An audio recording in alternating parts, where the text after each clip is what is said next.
The Galactic Union Academy on Station Valoris Prime was, by most measures, the most peaceful institution in the known universe. 47 species shared its corridors, its mess halls, its zero-gravity training bays. Disputes were settled by mediation panels.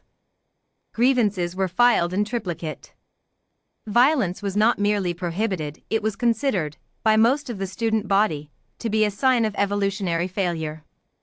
Most of the student body had never visited Earth.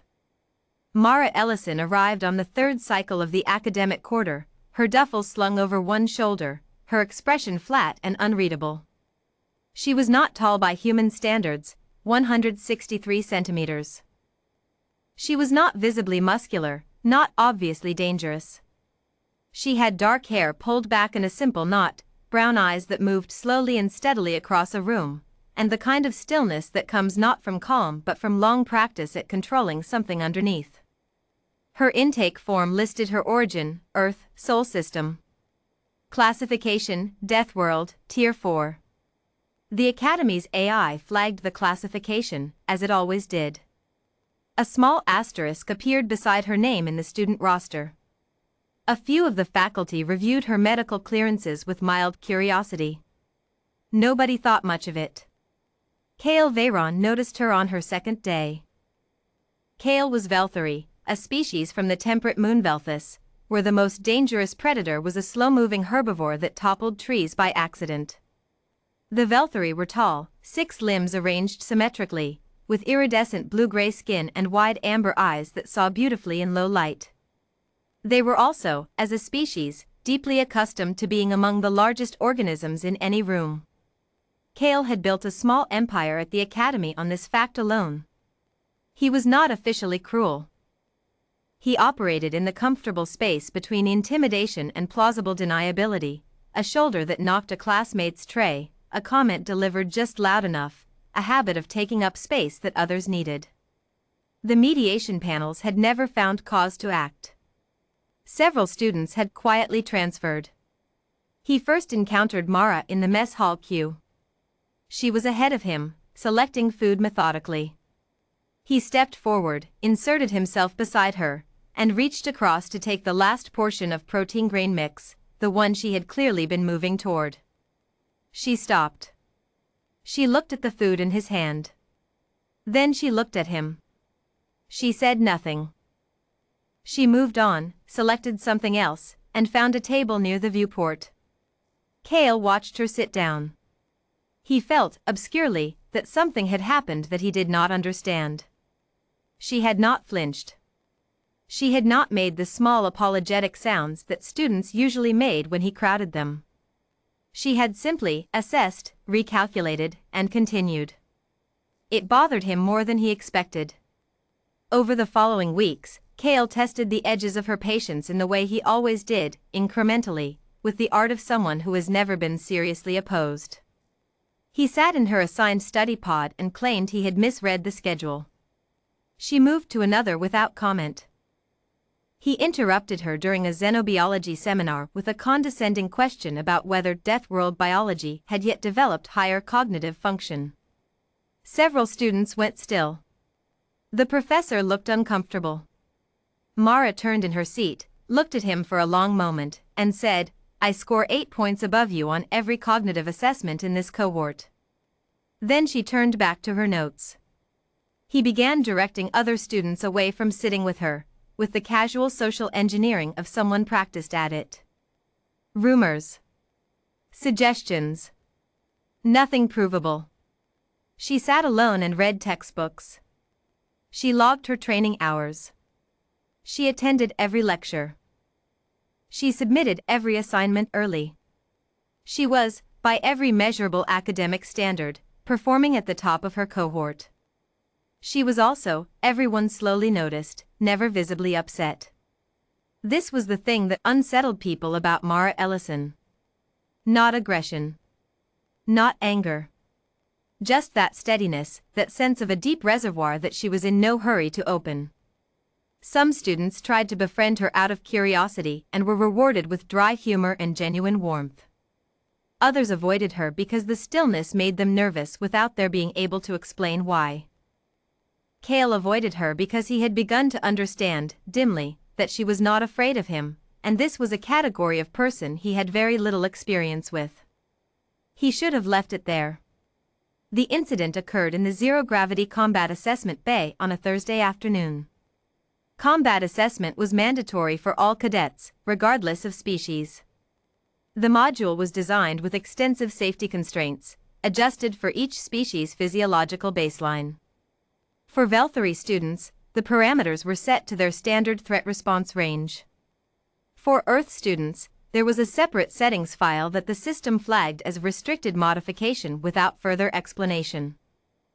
The exercise was one-on-one grappling. Assessment of response time, spatial reasoning under stress, and the application of leverage principles in microgravity. Cale had arranged, through a combination of charm and schedule manipulation, to be paired with Mara.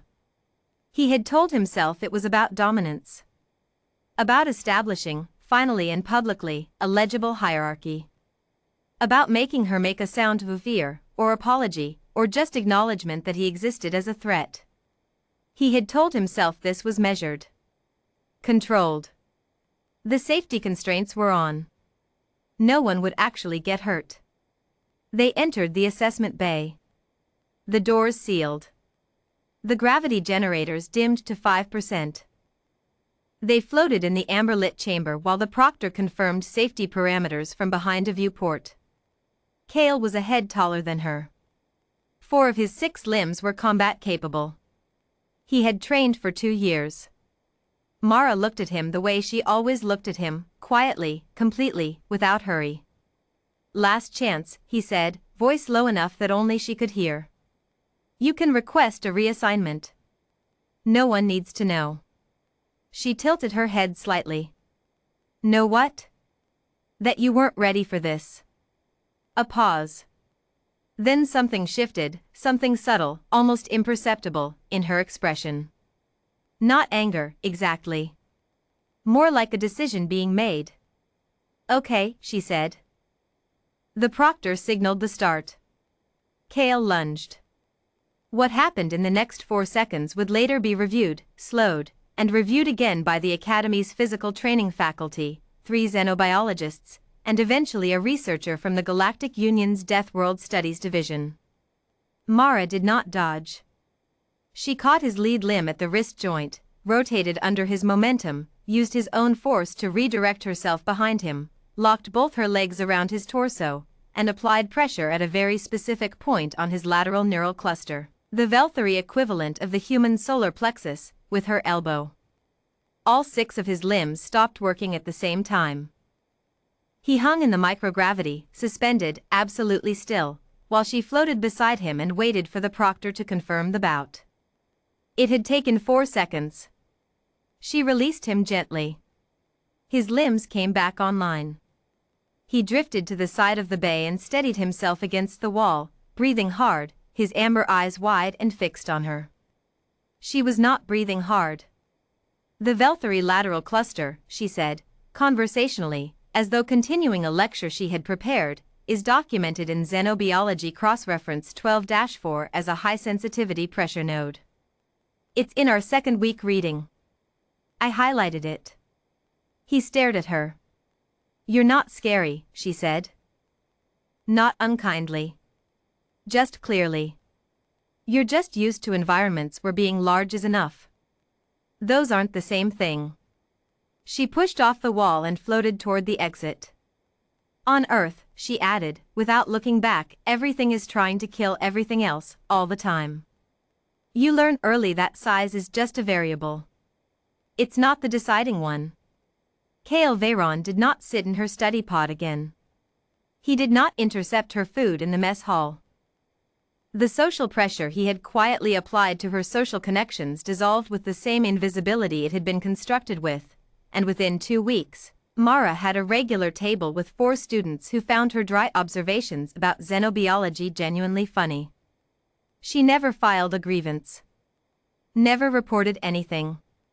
The only official record was the combat assessment log, which noted Ellison M. bout completed. Duration, 4.2 seconds. Method, leverage and anatomical targeting. Proctor note, recommend reviewing Deathworld cadet assessment parameters. The faculty member who reviewed the log added a comment, parameters reviewed. No modification required. Parameters are already set to minimum suppression. Subject was not trying. Mara Ellison continued to submit her assignments early. She continued to score 8 points above Kale Veyron on every cognitive assessment. She continued to wait quietly. As she always had. As Earth had always taught her to.